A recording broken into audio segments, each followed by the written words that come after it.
Hi buddies, welcome to my style cooking channel. இன்றைக்கி நம்ம சிம்பிளாக ரிச்சான டேஸ்ட்டில் பன்னீர் கிரேவி எப்படி செய்யலாம் அப்படின்றத இந்த வீடியோவில் பார்க்கலாம். வீடியோக்குள்ளே போகிறதுக்கு முன்னாடி நீங்கள் இன்னும் மை ஸ்டைல் குக்கிங் சேனலை சப்ஸ்கிரைப் பண்ணலை அப்படின்னா இந்த வீடியோ கீழே இருக்கிற ரெட் கலர் பட்டனை கிளிக் பண்ணி சப்ஸ்கிரைப் பண்ணிக்கோங்க. கூடவே பக்கத்தில் இருக்க பெல் ஐக்கானையும் கிளிக் பண்ணிவிட்டு ஆல் அப்படின்ற ஆப்ஷனையும் செலக்ட் பண்ணி வச்சுக்கோங்க.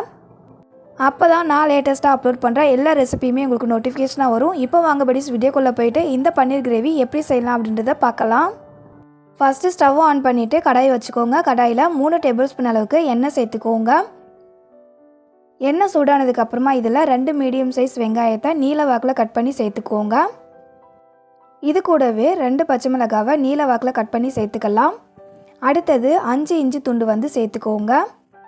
20 பல்லு பூண்டு சேர்த்துக்கோங்க. நான் சின்ன சின்ன பூண்டாக சேர்த்துக்கிறதால 20 பல்லு அளவுக்கு சேர்த்துருக்கேன். நீங்கள் பெரிய பூண்டாக எடுத்துக்கிறீங்க அப்படின்னா 10 பல்லு அளவுக்கு பூண்டு சேர்த்துக்கிட்டீங்க அப்படின்னா கரெக்டாக இருக்கும். இப்போது இது எல்லாத்தையுமே வதக்கி விட்டுக்கோங்க. வெங்காயம் இந்த அளவுக்கு கண்ணாடி பதத்துக்கு வதங்கி வரணும். அது வரைக்கும் வெங்காயத்தை வதக்கிக்கோங்க. இப்போ வெங்காயம் நல்லா கண்ணாடி பதத்துக்கு வதங்கி வந்ததுக்கப்புறமா இதில் 2 மீடியம் சைஸ் தக்காளியை கட் பண்ணி சேர்த்துக்கோங்க. தக்காளி 3/4 வாசி அளவுக்கு வதங்கி வந்தால் போதும். அது வரைக்கும் தக்காளியை வதக்கி விட்டுக்கோங்க. buddies, ஏற்கனவே நம்ம சேனலில் தக்காளி பன்னீர் கிரேவி எப்படி செய்யணும் அப்படின்றத வீடியோ நான் அப்லோட் பண்ணியிருக்கேன். அந்த ரெசிபி நீங்கள் பார்க்கல அப்படின்னா இந்த வீடியோ கீழே டிஸ்கிரிப்ஷனில் லிங்க் தரேன், செக் பண்ணி பாருங்கள்.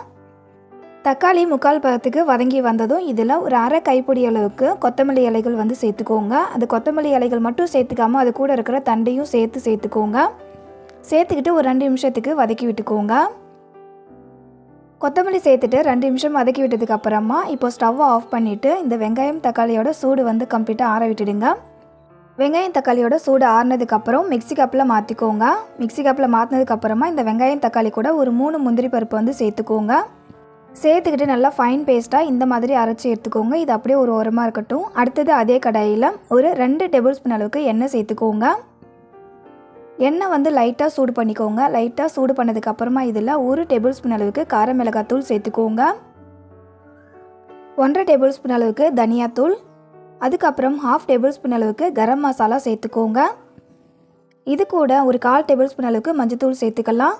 இந்த மசாலா எல்லாத்தையும் எண்ணெயிலேயே நல்லா அதோடைய பச்சை வாசனை போகிற வரைக்கும் வதக்கி விட்டுக்கோங்க. ஸ்டவ் ஸ்லோ ஃப்ளேமில் வச்சுக்கோங்க. அப்போ தான் இந்த மசாலாலாம் கரிஞ்சு போயிடாமல் இருக்கும். இந்த மசாலாவை ஒரு 2 நிமிஷத்துக்கு அப்படியே விட்டுடுங்க. ஸ்டவ் ஸ்லோ ஃப்ளேம்லேயே இருக்கட்டும்.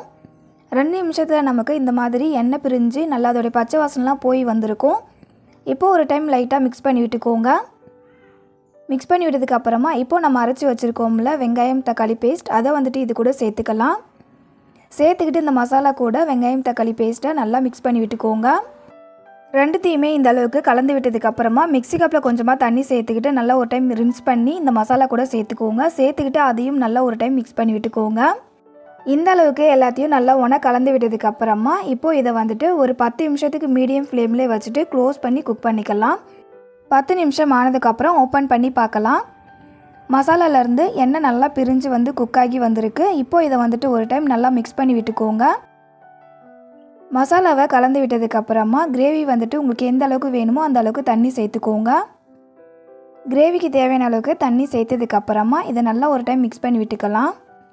அடுத்தது கிரேவிக்கு தேவையான அளவுக்கு உப்பு சேர்த்துக்கோங்க. நான் 1 டேபிள் ஸ்பூன் அளவுக்கு உப்பு சேர்த்துருக்கேன். சேர்த்துக்கிட்டு மிக்ஸ் பண்ணிவிட்டு உப்போடைய அளவு கரெக்டாக இருக்கான்னு செக் பண்ணிக்கோங்க. அடுத்தது கிரேவியை ஒரு 5 நிமிஷத்துக்கு க்ளோஸ் பண்ணி குக் பண்ணிக்கோங்க. 5 நிமிஷம் ஆனதுக்கப்புறம் நம்ம கிரேவியை ஓப்பன் பண்ணி பார்க்கலாம். கிரேவி எண்ணெய் பிரிஞ்சு நல்லா கொதிச்சு வந்துடுச்சு. அதோட டெக்ஸ்சருமே நல்லா கரெக்டான கன்சிஸ்டன்சியில் கரைச்சிருக்கு.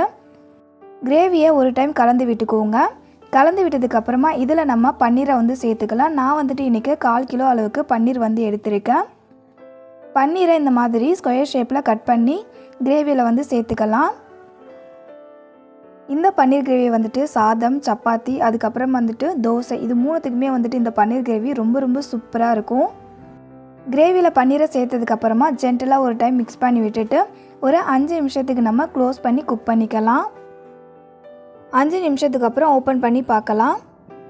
அவ்வளோதான் buddies, ரொம்பவே சூப்பரான பன்னீர் கிரேவி ரெடி ஆகிடுச்சு.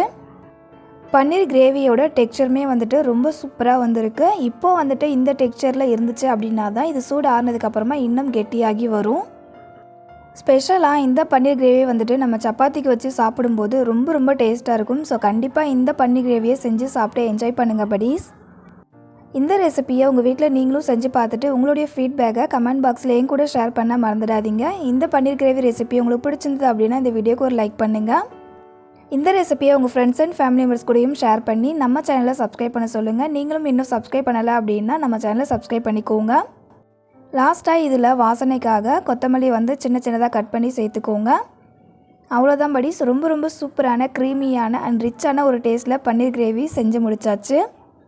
இதே போல் நம்ம சேனலில் வர எல்லா ரெசிபியுமே நீங்கள் பார்க்கணும் அப்படின்னா கண்டிப்பாக மறக்காமல் நம்ம சேனலை சப்ஸ்கிரைப் பண்ணிக்கோங்க.